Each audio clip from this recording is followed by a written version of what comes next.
hit a show, I call it, and I think we're about to all be exposed to something that if we're not diabetic ourselves or on our way to becoming one, we certainly know one or numbers of them. It's been about 3 years ago now since on my radio show I had a guest. I'll never forget his name. His name is Tom Smith. Tom Smith, in a similar but not exactly similar fashion, learned that he was a diabetic and was not too happy when his doctors told him that he would have to be on medicine for the rest of his life. In any other group of people, this seems to be just understood to be so, but there's something with you engineers. I don't know what it is. Something's with these engineers, because it didn't sit well with Tom. And Tom just went home and said, no, I can fix this. And so he told me 3 years ago that he went and applied what he learned in engineering school and what he used every day as his engineering job to go ahead and find out how to fix that disease, which he certainly did it himself. He told that story on our radio show. He came out with a workbook at the time, and I just was enthralled by his message, and many of you were too, because that workbook has still remained a classic in this region. Although, unfortunately, we can't ever see Tom because of the sickly wife. He's up in Nevada or someplace, and I haven't seen or heard from him since. Now, there's the preliminary story. Take me back to 2 weeks ago, when Sylvia, in the course of doing what we always do together, try to bring you the shows of the guests that she'll have at the Freedom of Choice group. And that's when the name of the gentleman first came to my attention that you're going to be hearing today. And at the time I didn't know, but I was to find out probably within 24 hours that, and I'll let him tell his own story, but the part I want to mention that he might not is that another engineer, an engineer, confronted with a medical travesty, said, you know what, I don't think so. I'm going to figure this one out myself too. And in a rather a different way, but yet solving the problem, this engineer, I believe, has done it. I believe you need to hear that message, and that's the best preliminary I can give anybody coming up on stage. It really is a pleasure to have him here with us today. You'll be hearing a lot of good things about Mr. Dwayne McCulley in the near future. Dwayne, thanks for coming forward.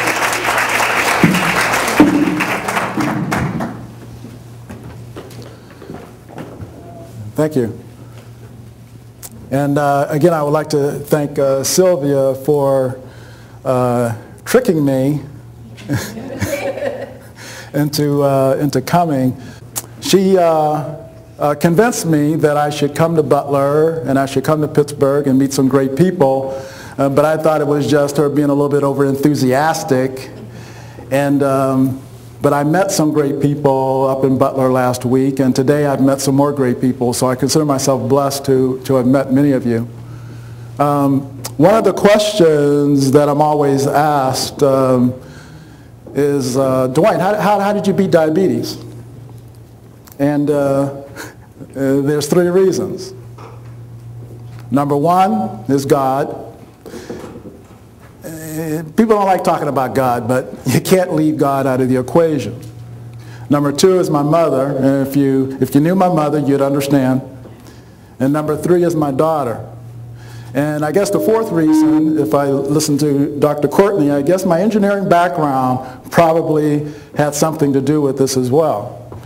And so today I'm going to try to take an 8-hour workshop and try to hit some highlights during the next 30 minutes or so, and maybe leave some time for some questions and answers.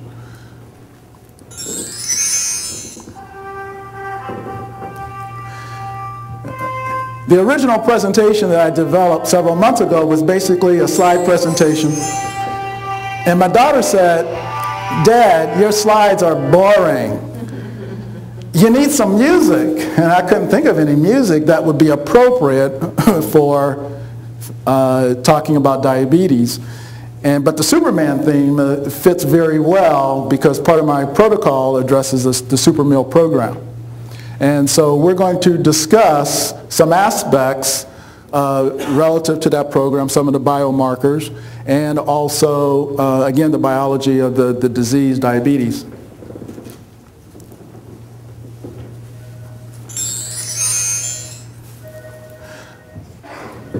But before I get started, let me just try to recap my story. In March of 2002, I went into a diabetic coma. I was diagnosed with a specific condition known as a non-contagic hyperglycemic hyperosmolar coma. Now, when I came out of the coma, the doctor said, Dwayne, we got some good news and we got some bad news. The good news is that you're alive. The bad news is we've got to remove your legs. So I don't know if anyone here has ever been in a coma, but when you come out of a coma, you don't really realize that you were in a coma. And when the doctor said remove the legs, I thought he meant, oh, move my legs to the other side of the bed. And he said, no, Dwayne, remove. And my daughter said, you mean cut off his legs? My daughter had flown in from Pittsburgh. And I said, cut off the legs? And the doctor said, yeah, and we'll save $250 if we don't like to say cut or amputate, we like to say remove. And so I'm still a little groggy, and I said, okay, $250, I'll save $250. Is that per leg, or is that for both legs? And my daughter is screaming, Dad, it doesn't matter how much it costs. You're not going to remove my father's legs. Part of the drug protocol that they put me on, because my blood glucose level had spiked at 1,337. And I didn't know what that meant, but I could tell by the look on the doctor's face that it wasn't good. So they put me on a protocol of insulin, 60 units a day, of Lantus and Humalog. They put me on Coumadin because I was struggling with deep vein thrombosis, and I had two major blood clots, so there was a possibility of a pulmonary embolism. I also had hypertriglyceridemia, which is no disrespect meant to the medical profession, but they come up with some fancy names for a lot of these diseases. Hypertriglyceridemia is basically you have too much fat in your blood. Well, I had been diagnosed with diabetes, which means you have too much glucose in your blood. So I had a combination of too much fat and too much glucose. So try to imagine taking a beverage, Kool-Aid, and you add a bunch of sugar to it. It gets very syrupy. Throw in some animal fat, stir it up. That's what my blood was like. And so they had to put me on a Coumadin to try to break down the blood clots, to try to thin out my blood. And they put me on Lipitor because my cholesterol also was off the charts. It didn't work. I was alive, but I wasn't getting any better. So they sent me home. Did you a favor? Yeah. They said, well, Dwayne, good luck.